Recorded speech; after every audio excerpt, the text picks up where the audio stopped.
Deseo hacer un anuncio por algún motivo que se sale de nuestras manos, de nuestro control. Los videos que tenemos en YouTube ahora se ven interrumpidos por publicidad. Generalmente eso ocurre cuando una persona monetiza el canal. Es decir, espera que gente viendo el canal, entonces por publicidad le pagan al que monta el video. Pero no es nuestro caso, hermanos. Nosotros respetamos a quienes moneticen sus sermones, los respetamos. Pero nosotros predicamos a Cristo gratis. Cualquier cosa que esté pasando con YouTube no es nuestra culpa. Vamos a hacer lo posible porque eso no ocurra. Pero es que YouTube no es nuestro, ni somos accionistas de YouTube.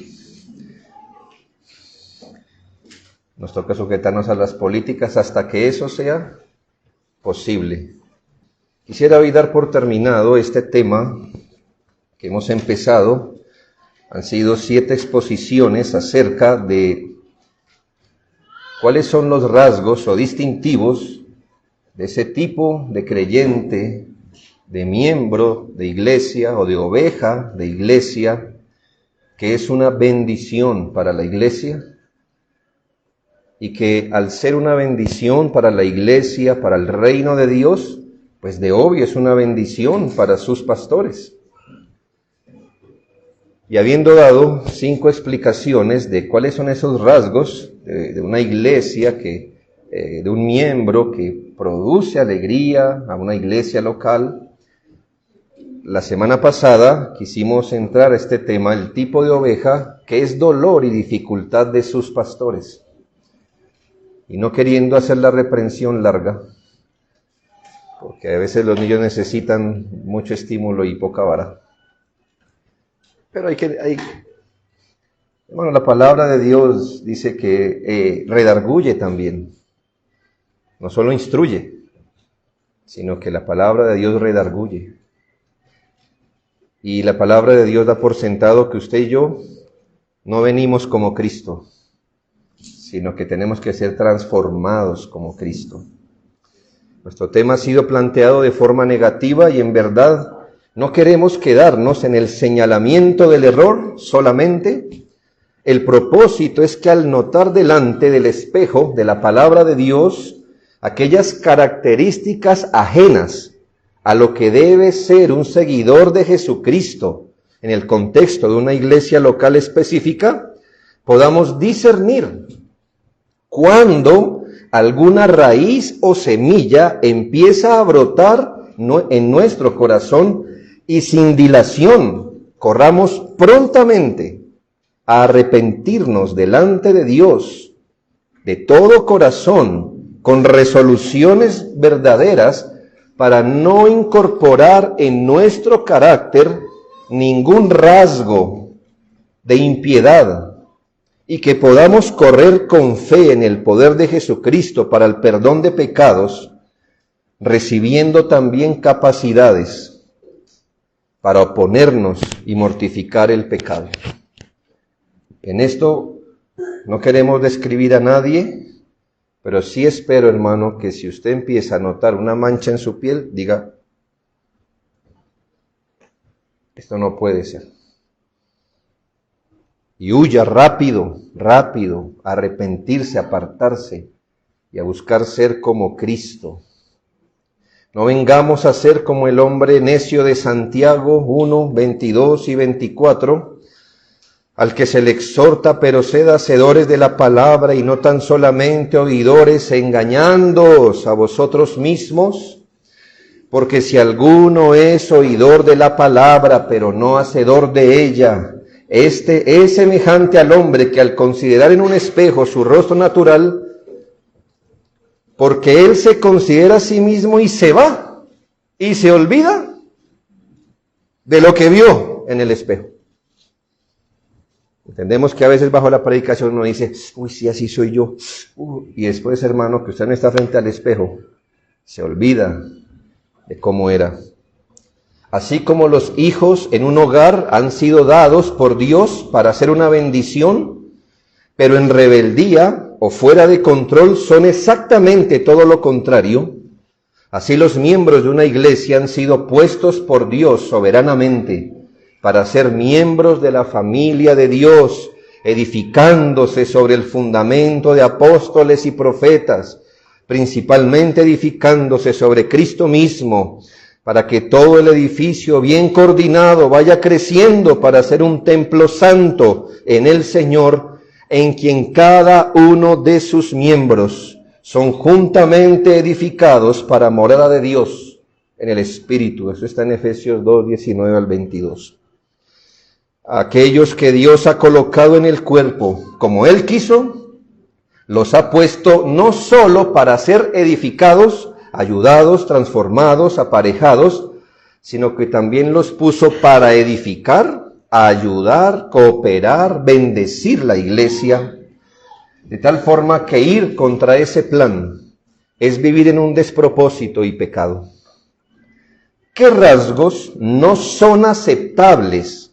Escuche, no son aceptables para aquellas personas que desean ser de bendición para una iglesia local. ¿Señala la Biblia acaso ciertas conductas o prácticas que un individuo, como parte de una iglesia, puede llevar a cabo y hacerle daño, debilitar, destruir y lastimar aún a sus líderes? Por supuesto, la Biblia habla de eso. Vimos 4 rasgos iniciales. 1, aquel que no corresponde a la instrucción dada. 2, el que no es de un mismo sentir en el Señor. 3, el que causa divisiones. 4, el falso hermano. Miraremos hoy un 5.º asunto y hablamos del individuo rebelde. Yo sé, hermanos, que en ciertas iglesias se le llama rebelde a cualquier cosa, ¿verdad? Opinar distinto. Hablamos del individuo no que es pecador, no que es débil y que por ello presenta fisuras en su práctica y carácter. Pues en cierta medida, hermanos, las iglesias, sin recomendar el pecado y sin tratar livianamente el pecado, hermanos, estamos trabajando es precisamente en eso. ¿Por qué, hermanos? Porque somos pecadores y porque tenemos ciertas fisuras en nuestro carácter. Y entonces estamos trabajando en ello para que nuestro carácter y prácticas sean acordes a la palabra de Dios. Así que no hablamos del individuo pecador o débil, hablamos de aquella persona que pese a su pecado o debilidad o fisura, la sostiene. No trabaja en ello o lo hace con desdén, que pospone y pospone resolver el tratamiento de un pecado, de una debilidad, que este año que entra, que en Semana Santa, que cuando cambie de empleo, que si me pasa esto, que siempre pospone, siempre hay algo, eso es rebeldía. Un asunto de carácter o de conducta y por eso constantemente resiente las enseñanzas. Un individuo rebelde también puede llegar a justificar su pecado, a razonar, a argumentar de por qué está haciendo estas cosas, pero que al final no importa la vía que tome, si es el silencio, si son las vías de hecho, si es la rebeldía frontal, no importa por dónde llegue, al final nunca se aparta de su pecado. Nunca se aparta. Ser débil y caer no es lo cristiano, hermano. Yo he escuchado gente, pero eso es las iglesias caemos, sí, caemos, pero no por ser iglesia, hermanos. Caemos por ser pecadores. Caer y pecar no es cristiano. Lo cristiano es arrepentirse, apartarse y levantarse. ¿Me hago entender? Nosotros no pecamos porque somos iglesia. No, pecamos porque somos pecadores, hermano. Y a pesar de ser iglesia. ¿Pero qué nos identifica, hermanos? Que pecamos. Pues nos arrepentimos. Y en nuestra Biblia arrepentirse incluye apartarse. O tener resoluciones fuertes para apartarse, trabajar, pero nunca piense. Gente dice, santificación progresiva. Bueno, su misma palabra lo inculpa. Progresiva, ¿qué quiere decir? Que progresa, que avanza. Pero santificación progresiva es no me diga que, no me hable de mis pecados. O sea, déjeme otros 10 años más con eso mismo. Con eso mismo. El peligro de estas personas es que son del mayor peligro. ¿Por qué? Porque se confiesan creyentes. Si no se confesaran creyentes, ¿qué usted pensaría? Pues eso es lo que es, ¿no? Pero al confesarse creyente reviste un pecado. Primero a los Corintios 5:5, el apóstol recuerde que aquí está tratando un tema de excomunión de un individuo que vivía en pecado, no que pecó, no que cayó, sino que tenía una relación inmoral permanente y conocida por toda la iglesia, pero que aún permanecía como parte de la iglesia. El apóstol exhorta: el tal sea entregado a Satanás para destrucción de la carne, a fin de que el espíritu sea salvo en el día del Señor Jesús. Y esto es, hermanos, ¿por qué el apóstol toma esta resolución? Claro, porque hermanos seguían teniendo comunión con esta persona como si nada estuviera pasando. Este hombre convivía en una relación inmoral con su madrastra. Y él era miembro de la iglesia. Y como que todos, bueno, pues me imagino pues sí se aman. Y todos le seguían tratando común y corriente. Y uno se pregunta, ¿y por qué? Bueno, el apóstol después le dice: ustedes están envanecidos. Qué orgullo es ese, ¿verdad? Pero ¿dónde estaba el peligro? Está en los versículos 9 al 11. Por eso el apóstol dice esto: os he escrito por carta que no os juntéis con los fornicarios. ¿Sí es lo que tiene en mente el apóstol? ¿Qué estamos tratando? El asunto inmoral de este hombre. Que no os juntéis con los fornicarios.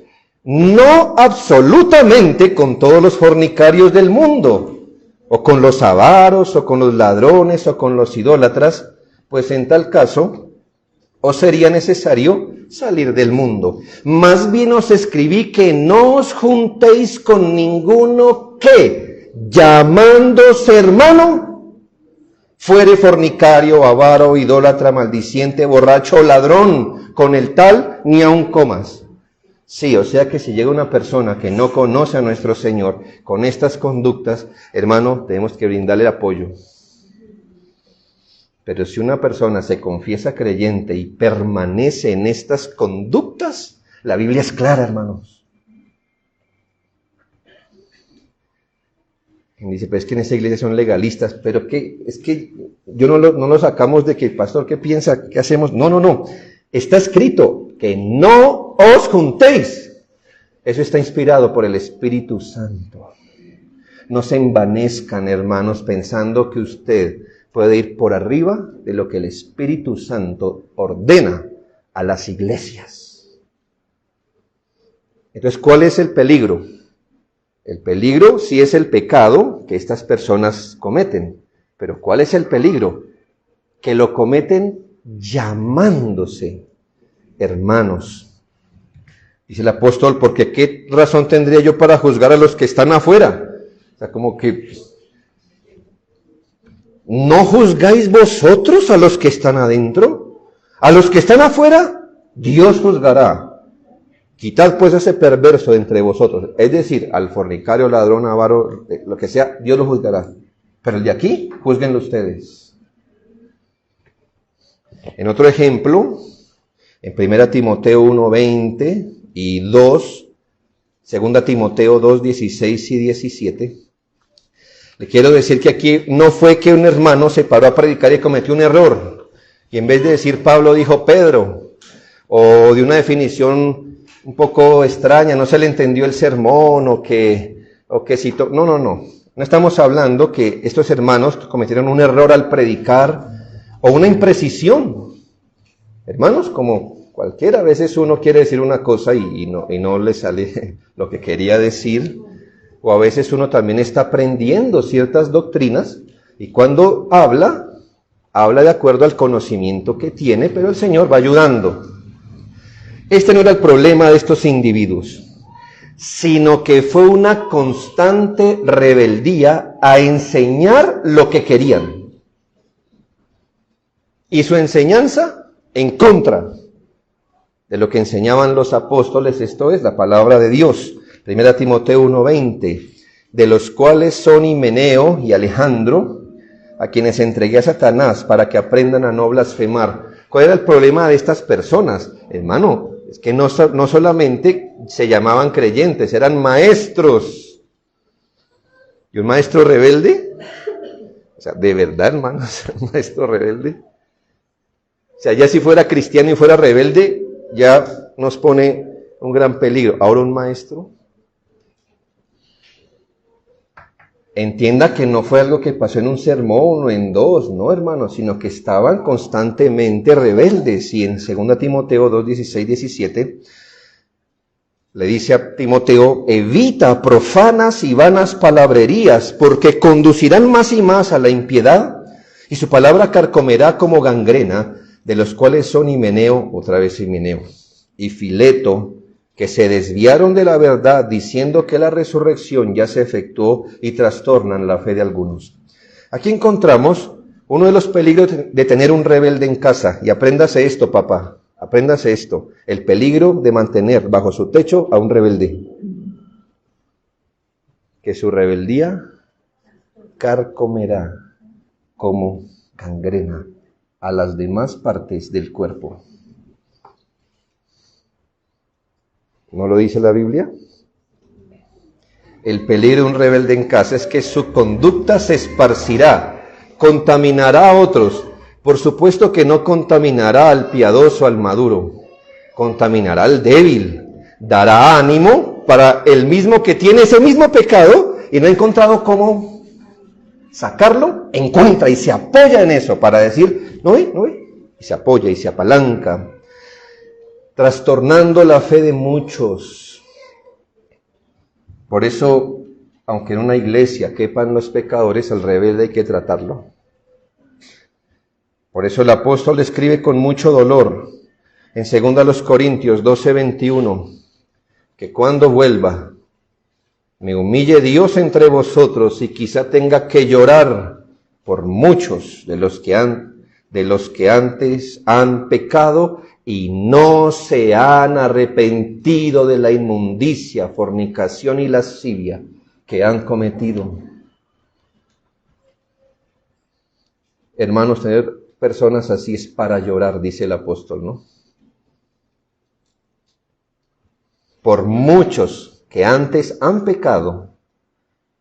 Ese es ya un problema, pero no es el problema final, sino que han pecado y no se han arrepentido. Como usted ve en este texto, un rebelde no solo es dolor y peligro para una iglesia, sino que es dolor para sus mismos líderes. En otros, su rebeldía se manifiesta como falta de sujeción, su falta de disposición a recibir enseñanza, consejo, dirección bíblica. El individuo al que cíclicamente toca estarlo trayendo de lo mismo, del pecado al que vuelve, del pecado que tiene siempre como primera opción, pero que jamás mejora. Yo creo que conocemos personas que caen en un estado espiritual muy malo, pero se les exhorta y toman aire. Y con las semanas empiezan a dar pasos nuevamente hacia su punto original. Y el punto original de ellos nunca es la piedad. Qué raro. ¿Ya? Su estado original es otro. O sea que toca andarlo teniendo con cuerda ese árbol, porque si usted no lo suelta, ¿para dónde va a tender? Para allá. Nunca tienden al carácter de Cristo. Siempre usted nota que los está pastoreando con cuerdas duras, porque si les suelta un poquito, jalan. No sé qué tan duro puede ser doblegar una palmera, ¿no? ¿Ya? Pero hermanos, los pastores no nos podemos convertir en gente tirando palmeras para el lado contrario. Se supone que el Señor ha transformado el corazón y que cooperamos con lo que usted también quiere, el carácter de Cristo. Se vuelven personas dependientes del saludo para tomar aire espiritual, de la llamada del consejo, pero usted se ha dado cuenta que cada vez esto hace menos por ellos y se vuelven hasta que de nuevo se les exhorta y vuelven al ciclo de aire, y luego otra vez, hermano, tienden hacia el pecado y uno se pregunta, ¿qué es lo común en ellos? Es tender a su pecado de rebeldía una y otra vez. Líderes se agotan en darle tanto a personas así, que al final les han quitado su tiempo, energía, donde parece que el interesado en la vida espiritual es el pastor y no el individuo. Por eso dice la Biblia, obedeced a vuestros pastores, en Hebreos 13:17, y sujetaos a ellos, porque ellos velan por vuestras almas, como quienes han de dar cuenta, para que lo hagan con alegría y no quejándose, porque esto no os es provechoso. Debemos aclarar que en muchos casos, esta rebeldía constante demuestra que estamos tratando con un falso hermano. Es decir, como dice un pastor amigo, una los puntos. ¿Ve? Ahí me enseñaron una ley de lógica, que dice que si tiene pico de pato, alas de pato, cola de pato y patas de pato, eso no es un perro, es un pato. ¿Sí le da sentido? Entonces, hermano, hay que unir los puntos.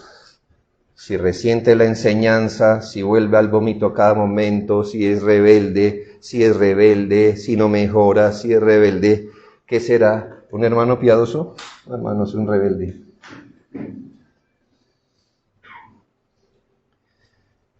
Y aunque a veces esto manifiesta un falso hermano, también es seguro que a veces hay hermanos que pueden caer en una conducta desordenada y dar mal testimonio. En 2 Tesalonicenses 3, 6 y 11 dice, pero os ordenamos, hermanos, en el nombre de nuestro Señor Jesucristo, que os apartéis de todo hermano que ande desordenadamente. Qué pena, ¿verdad? O sea que aquí está contemplado que puede haber hermanos que anden desordenadamente, y dice que os apartéis de ellos, que andan desordenadamente. ¿Qué es andar desordenadamente? No según la enseñanza que recibisteis de nosotros. 11, porque oímos que algunos de entre vosotros andan desordenadamente, en un caso específico, no trabajando en nada, sino entremetiéndose en lo ajeno, porque si algo tiene el rebelde es que no edifica, pero sí trabaja para destruir. Así que su problema no es la diligencia, sino en qué la usa, ¿verdad? Esto es que si un hermano peca, escuche este principio, esto es que si un hermano peca, es menester tomar acciones que lo vuelvan al camino. Pero si anda como una conducta constante, si anda desordenadamente, es decir, que hace de su pecado una conducta, entiende qué es pecar y qué hacer del pecado una conducta sostenida. Si un hermano peca, tenemos que hacer lo necesario para volverlo al camino, pero si anda desordenadamente como una conducta, debe ser excluido de la comunión práctica de una iglesia con la esperanza de arrepentimiento. ¿Quién lo dice, hermanos? ¿Iberesúa? ¿Los Castañeda? ¿Los bautistas reformados? ¿Quién lo dice? ¿Quién lo dice, hermano? Comprométase, átese, así como le decían a usted, átese con las palabras de su lengua. ¿Quién lo dice? Es el Señor. Dice, apártese. Usted es envanecido si usted piensa que usted va a hacer lo contrario y salir bien. Porque usted se asocia, ¿verdad? Usted no se aparta, usted se asocia. Y yo le he enseñado, hermano, yo sé que aquí no hay expertos nadadores en general, yo sé que tenemos niveles, ¿verdad? Pero en general, no es que usted diga yo soy de los 4 estilos, no. Hermano, si usted no es experto, y alguien se está ahogando y usted se mete, ¿qué va a pasar? Ambos, ¿verdad? Porque el que está ahogando, ¿qué hace? Es la reacción, no es que él lo quiera matar de verdad, pero es que él lo va a usar a usted para salir. Y traga agua a usted y él también.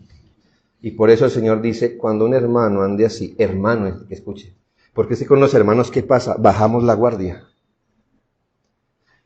Y si usted intenta, hermano, no siendo experto, inmaduro, atender ese tipo de rebeldías, ¿sabe qué pasa? El que es rebelde se apoya en usted. Y ahora teníamos un rebelde y ahora tenemos dos.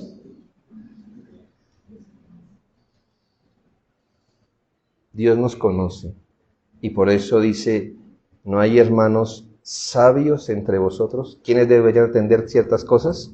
Hermanos sabios. Y usted se mira y dice, yo soy uno. Eso pregúntelo. De pronto su espejo le dice, tú eres el más sabio. Pero es que el espejito de uno siempre le dice eso.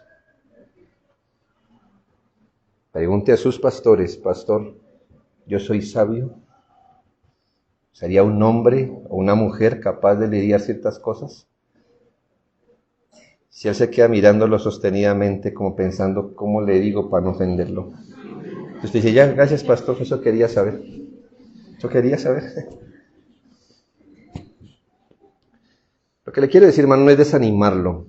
Creo que todos podemos avanzar a madurez. Pero usted debe conocerse, hermano.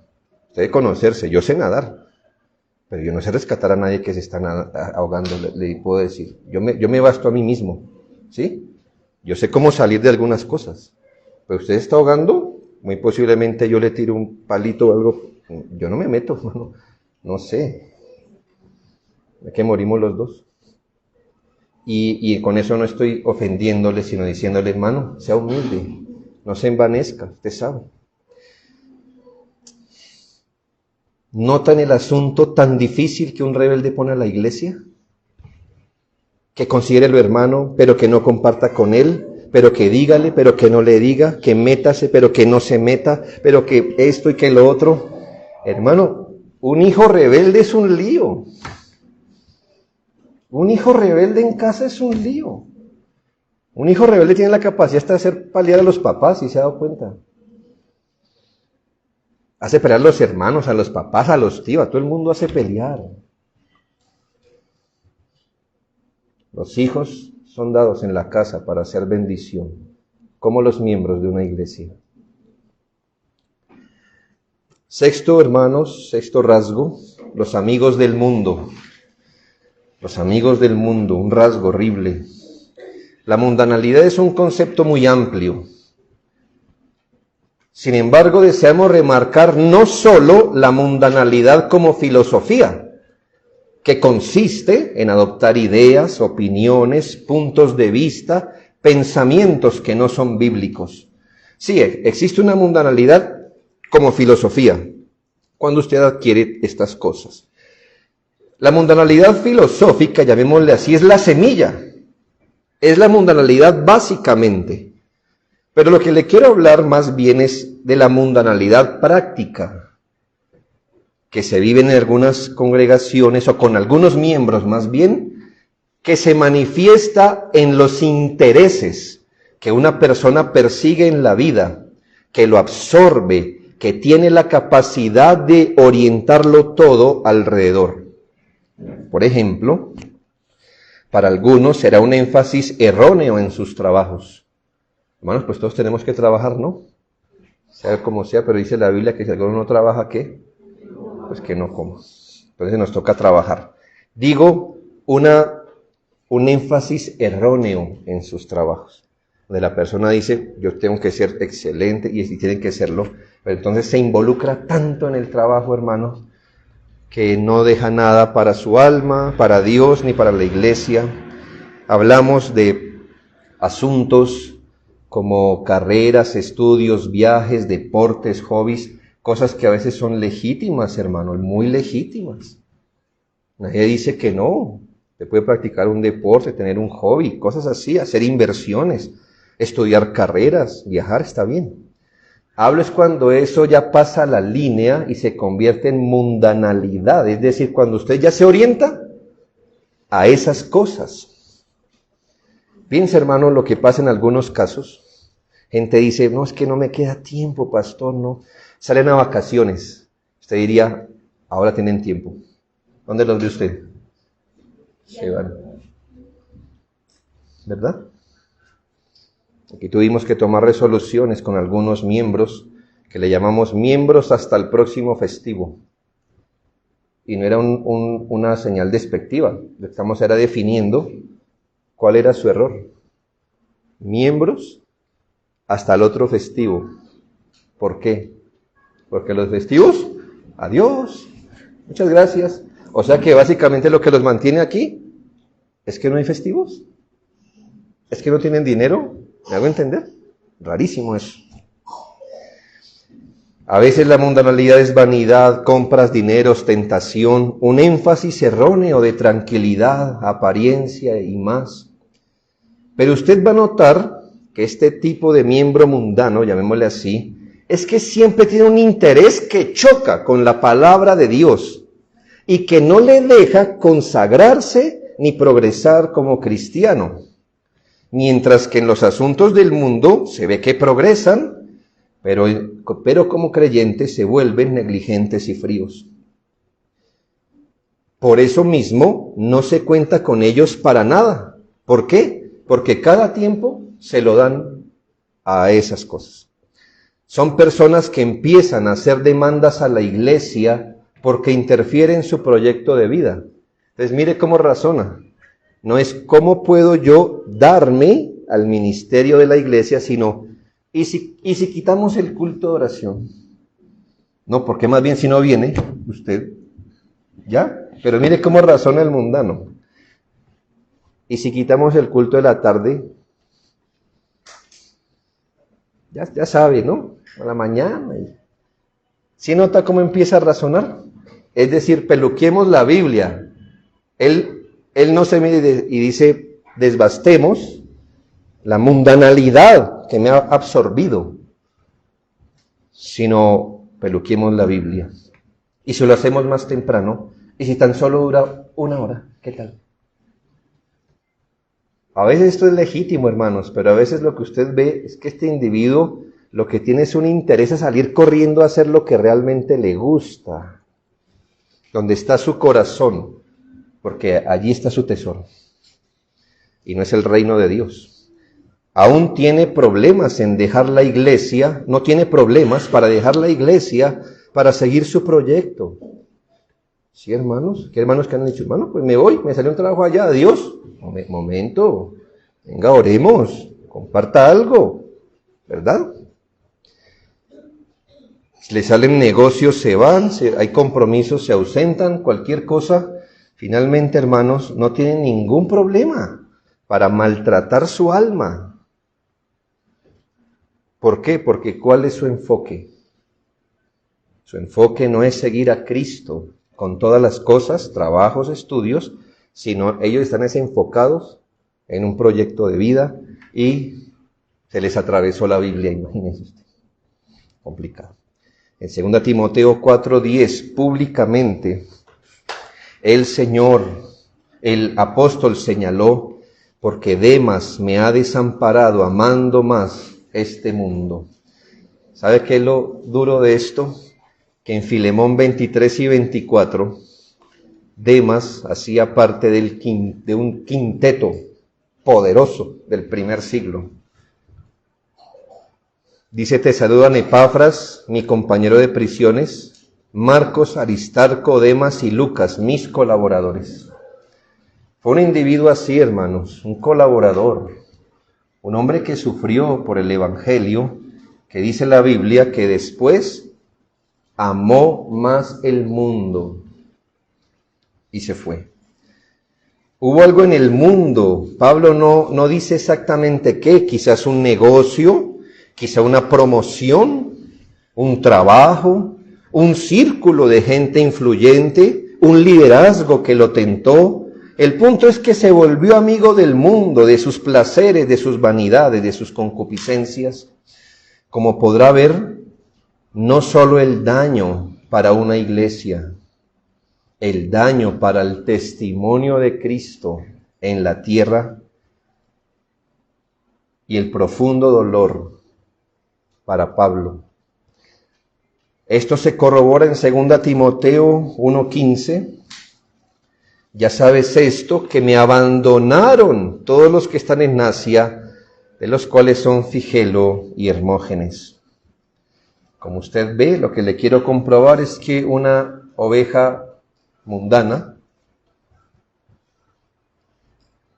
no solo representa mal el Evangelio, da un mal testimonio en sí mismo, sino que daña y debilita a la iglesia, daña y debilita la obra de Cristo y también hiere y dificulta el trabajo de sus líderes.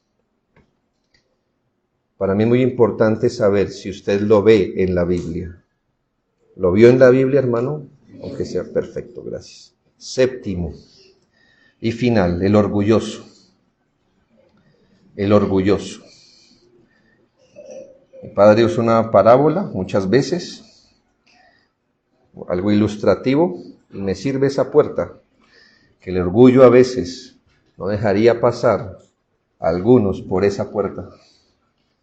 Usted dice, pero es grande. Sí, pero el orgullo es más.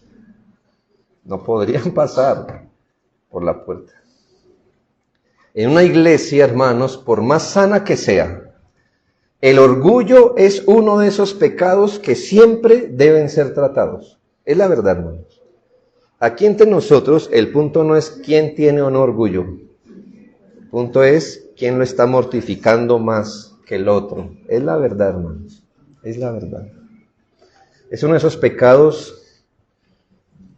Yo sé que hay unos pecados que surgen de otros, ¿ya? Pero este es la fuente de muchos pecados. Es la fuente de muchos. Así que, hermanos, en una iglesia, no puede uno decir, en nuestra iglesia somos humildes. Ya esa confesión es muestra de orgullo. Porque, hermanos, la humildad es esa virtud tan suave que el que la tiene ni se da cuenta que la tiene. Y el que no la tiene alardea de ella.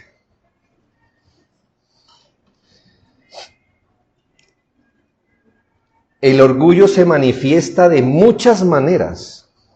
Y eso es lo difícil, ¿verdad? Porque parece que orgullo para algunos es simplemente, es que me miró por debajo del hombro, o se cree mucho. Esa es solo una de las maneras de orgullo. Pero existen individuos soberbios.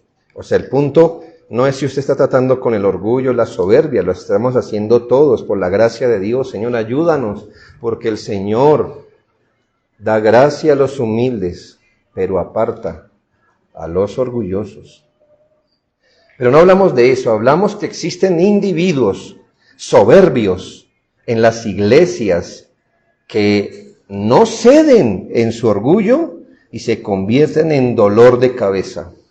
Por ejemplo, individuos que se sobreestiman. ¿Sabe qué es sobreestimarse? Es una forma de decir creerse más de lo que objetivamente usted es. Mire lo que hacen algunas madres con sus hijos, pero es que ellos los miran con amor.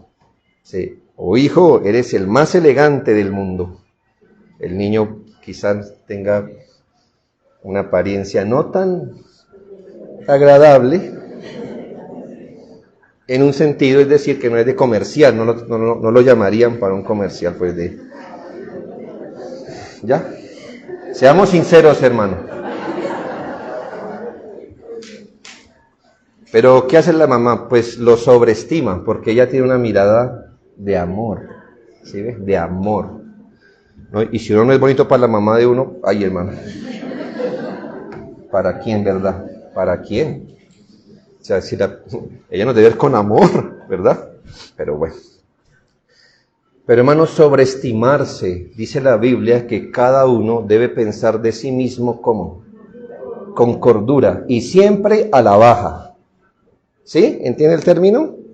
Con cordura y siempre hacia abajo, considerando a los demás superiores. Entonces la tendencia del orgullo debe ser como el dólar ahora, siempre a la baja, siempre a la baja, a la baja, a la baja. Nunca piense que usted es tan humilde o que el orgullo no es tan grande. Ambas cosas son mentiras. No somos lo humilde que pensamos y nuestro orgullo no es tan poco como pensamos. Individuos se sobreestiman su conocimiento. De verdad, hermanos, de verdad. Cuando sienta que usted conoce algo, lea la biografía de Spurgeon, de Calvino, de Knox. Y ahora sí, dígame qué tanto sabe. ¿Qué tanto sabe? Es más, le invitaría a leer historias no cristianas de personas que a su edad movieron el mundo. Bájese de ahí, de ese pedestal. Bájese, por favor. Y se lo digo con aprecio, porque si usted no se baja, Dios lo hace. Y lo hace humillándolo. Sobreestiman sus virtudes, sobreestiman su colaboración, sobreestiman su opinión. Iglesias en reforma resienten individuos soberbios, es decir, hermanos, a cada iglesia que está en reforma viene cada tanto un individuo, un par de individuos que se creen la solución de esa iglesia, de esa pobre iglesia que está en reforma. Y se creen la solución. Yo soy la solución de esta iglesia. Soberbios. El púlpito a veces se convierte en plataforma de orgullo, de ansias de liderazgo. No digo que todo el que se para aquí está ansiando eso. Estoy diciendo que en algunas iglesias eso pasa, la verdad. Vienen aquí los hermanos a mostrarnos cuán inteligentes son. No, hermanos, este no es el espacio. Este no es el espacio. ¿Quiere mostrarnos su inteligencia? Cítenos a su casa. En un café, en medio de un café, haga una exhibición de cuánto sabe. Y lo apreciaríamos mejor. Aún miembros sobreestimados empiezan a mirar con desdén a sus pastores, quienes quizás por ser tan básicos y poco elegantes no les llegan a su nivel. Pero recuerde siempre que Dios llamó fue a ese hombre al pastorado y no a usted. Y Dios tiene por norma usar de lo vil y lo menospreciado. Individuos que tienen en su mente imagen, el qué dirán, algo así como, imagina esta conversación con mi esposa. Mi amor, yo le pregunto a ella, ¿cómo te pareció el sermón? Yo soy esposo y tengo que también saber cómo ella está recibiendo la palabra de Dios. Pero ¿qué tal la pregunta fuera, esposa, ¿qué tal me vi en el púlpito? Uy, hermano, eso sería supremamente carnal, ¿cierto? ¿Qué tal el así o miro así? Dime. Madre, pero ¿qué es esta soberbia? Ya, yo sé que estoy exagerando, hermanos, pero la imagen, el qué dirán, pertenecer a ciertos círculos o esferas de influencia, a veces es todo para personas en iglesias. Y resultan despreciando la iglesia, convirtiéndose en conflictivos o intemperantes, porque si algo es el orgulloso, es que es intemperante. No respeta los procesos, el resultado lo quiere ahora. Individuos que no aceptan corrección, consejo, porque sobreestiman su entendimiento de algo y no están dispuestos a ser redarguidos. Este problema es visible de muchas maneras, como le digo, el orgullo, pero citaré dos como ejemplo. O sea, estas dos no son las únicas maneras, sino que le voy a citar estas dos maneras como ejemplo. Primero, ingratitud. Segundo, crítica. Son dos manifestaciones de orgullo. No son las únicas, pero son dos de ellas, ingratitud y crítica. En 1 Corintios 4, 8, 15, 18 y 19, ustedes van a encontrar allí. Pablo señala, mire cómo le habla a la iglesia, ya estáis saciados, está hablando con ironía, ¿verdad? Ya estáis saciados, ya estáis ricos, sin nosotros reináis, y ojalá reinaseis, para que nosotros reinásemos también, juntamente con vosotros. 15. Porque aunque tengáis 10,000 años en Cristo, no tendréis muchos padres, pues en Cristo Jesús yo os engendré por medio del Evangelio. 18 y 19. Mas algunos están envanecidos, como si yo nunca hubiese de ir a vosotros, pero iré pronto a vosotros, si el Señor quiere, y conoceré no las palabras, sino el poder de los que andan envanecidos. Palabras duras, hermanos, dirigidas a aquellos que se empezaron a sobreestimar, a creerse mucho, a pensar que lo que hacían, que lo que entendían era lo mayor, y en su envanecimiento llegaron hasta a desconocer lo que enseñaba el apóstol. ¿Qué lo enseña el apóstol? En nuestra inteligencia, ¿verdad? Y aún, hermanos, llegaron a desconocer que si ellos un día creyeron y aprendieron algo, lo aprendieron justamente de él. Elevados en su opinión, se creían impermeables al pecado. Por eso después le llama la atención, ¿qué hacen con ese pecador entre ustedes? Me imagino que ellos eran tan envanecidos que decían, nosotros nos podemos juntar con todas personas y nunca nos vamos a contaminar. Eso es con otras iglesias. Nosotros tenemos tantos dones, hermanos. ¿Y cuál era el resultado de Corintios, de la iglesia de Corinto, hermanos? Que en verdad todo estaba bien, que todo era muy sabio, que todo era muy bueno. No, hermano, estaban fracasando como cristianos y como iglesia. Por eso le digo que el orgullo lo hace uno sobreestimar. Elevados en su opinión, se creían con madurez, y el resultado, fracaso en su vida espiritual y en la iglesia. Este menosprecio, esta ingratitud era orgullosa. Hermanos, uno debe considerar que en el largo camino de la fe deberíamos aprender de aquellos que, pese a los años, permanecen con buen y creciente testimonio, no solo de su conocimiento, sino del resultado de su conducta. El orgullo se manifiesta muchas veces con ingratitud y menospreciando a la iglesia y al liderazgo. Ahora note lo segundo, crítica. Segundo a los Corintios 10, 10 y 11. Porque a la verdad dicen, son los reportes que le llegan al apóstol, lo que decía la propia iglesia, las cartas son duras y fuertes, mas la presencia corporal débil y la palabra menospreciable. Qué feo, ¿verdad?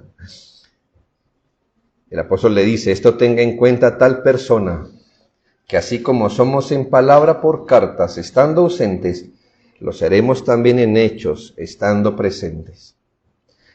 Yo entiendo el texto, hermanos, que el apóstol no está hablando de no pisar el manto del ungido, como se entiende hoy. Es decir, no es que el apóstol crea que sea perfecto y que nadie le podía decir, mira, es que aquí pasó esto, lo que sea. No, no es el punto. Pero debemos ser conscientes que el liderazgo será criticado por el orgulloso, siempre. Porque siempre, según el orgulloso, el pastor erró por lento o por apresurado, por muy tierno y sentimental o por apresurado, impaciente y duro, porque no predicó de esto o por predicar de eso, por ser muy amigo o ser muy aislado. por no predicar como tal pastor famoso o por no ser original e imitar a ese pastor famoso, porque exige mucho a la iglesia o porque es muy básico, por no pastorear, porque no llama ni me visita, o por ser muy invasivo, porque me pregunta de todo.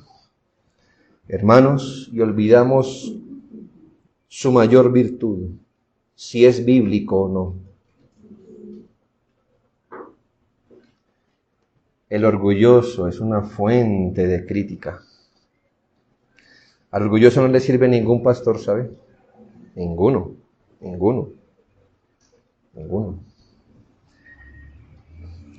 Para terminar, imagine el individuo que representa todos esos defectos en una sola persona.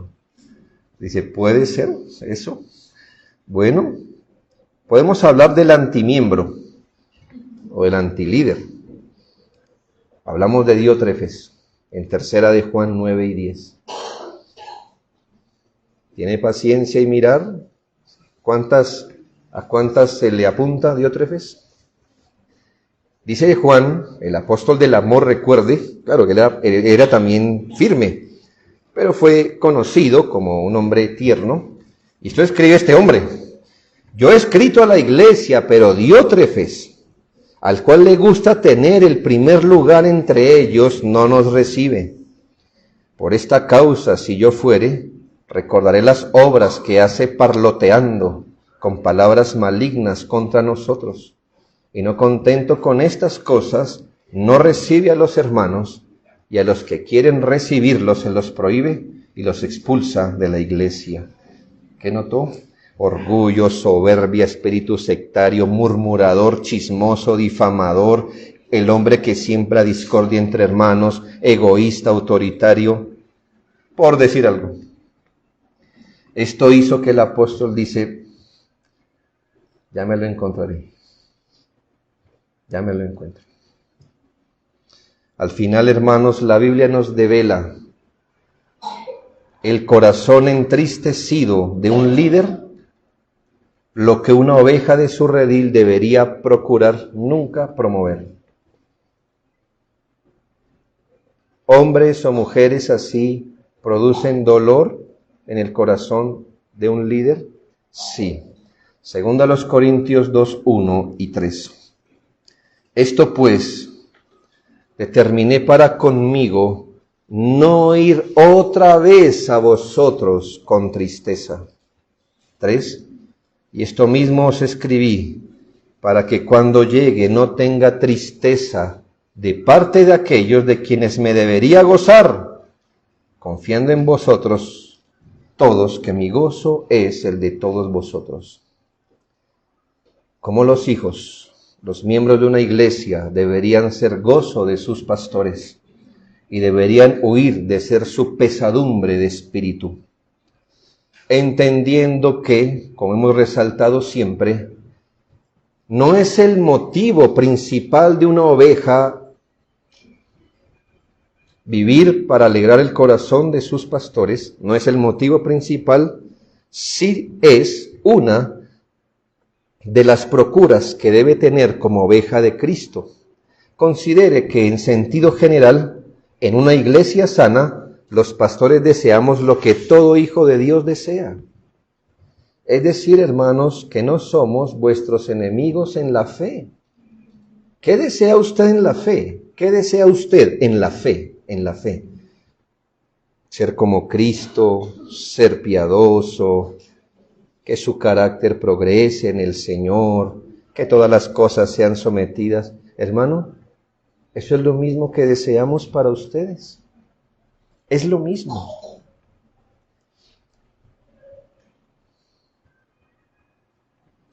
De manera, hermanos, que no somos vuestros enemigos en estas cosas. Y todo lo que hagáis, dice la Biblia, hacedlo de corazón como para el Señor y no para los hombres, sabiendo que del Señor recibiréis la recompensa de la herencia, porque a Cristo el Señor servís. Si ustedes sirven al Señor, no sirviendo como al ojo, nosotros estamos también, hermanos, haciendo exactamente lo mismo. Si vamos para el mismo lado, ¿Por qué oponernos al plan de Dios y a los métodos de Dios? Hermanos, que Dios use esta enseñanza para su bendita gloria en esta generación, donde hoy militamos como miembros del cuerpo de Cristo, cada uno en una iglesia particular, donde Dios soberanamente nos ha querido sembrar. Oremos al Señor.